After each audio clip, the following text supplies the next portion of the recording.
এখানে buying position নেওয়া হবে, বাই ট্রেড। চলো এন্ট্রি পয়েন্ট হয়ে গেছে।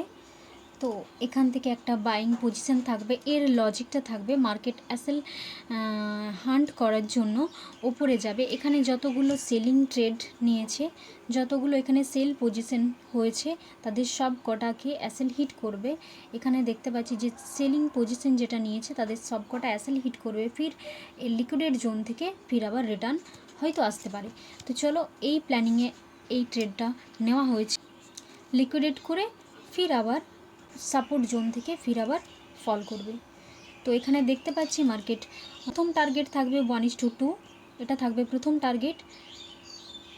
1:3 অলমোস্ট একদম বটম লেভেল থেকে নেওয়া হয়েছে, তাই 1:3 টার্গেট থাকবে। ফির নেক্সট টার্গেট থাকবে এখানে যেটা ট্রেডিং টার্গেট লেভেল থাকবে একদম লিকুইডেড জোন পর্যন্ত। এখানে যে লিকুইডেড জোন পর্যন্ত রয়েছে, তো এই লিকুইডেড জোন পর্যন্ত থাকবে ট্রেডিং টার্গেট, লেভেল টার্গেট, আর এটা হলো ট্রেডিং টার্গেট থাকবে 1:3। তো এখান থেকে 1:3 অলমোস্ট তো দিয়ে দিয়েছে। তো চলো ওয়েট করব। আমি ট্রেডটা নেওয়ার আগে এক্সপ্লেন করে দিয়েছি যে কেন আমি ট্রেডটা নিয়েছিলাম। মার্কেট বাইং পজিশন লিকুইডেট হয়েছে, ফির মার্কেটে ট্রেড নেওয়া হয়েছে। তো দেখতে পাচ্ছ গাইজ যে অলমোস্ট টার্গেট হিট হয়ে গেছে। তো এই ছিল আজকের লজিক যদি ঠিক থাকে তো টার্গেট অলমোস্ট দিয়ে দেবে। তো 1:2 টার্গেট তো দিয়ে দিয়েছে, 1:2 টার্গেট দিয়ে দিয়েছে। মার্কেট এখানে লিকুইডেট ক্রিয়েট করেছে, মার্কেট লিকুইডেট ক্রিয়েট করার পর মার্কেট বাইং পজিশনে যাচ্ছে। তো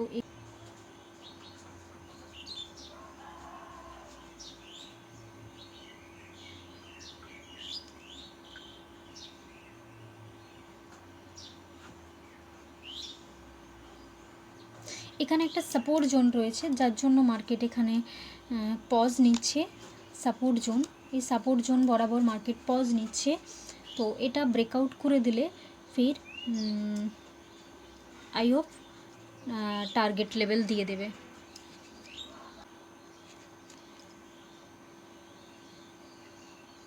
one is to two target দিয়ে দিয়েছে। তো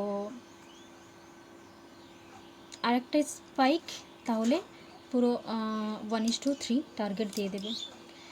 হয়ে গেছে গাইজ। তো ওকে গাইজ, বাই, দেখা হবে অন্য কোনো ভিডিও আর অন্য কোনো লজিকের সাথে।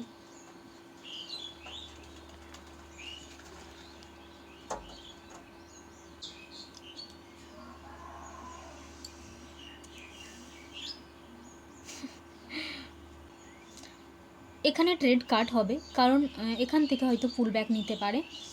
তো পুল ব্যাক ঝেলাটা সম্ভব নয়, তাই এখানে ট্রেড কাট হবে। ওয়ান টার্গেট দিয়ে দিয়েছে,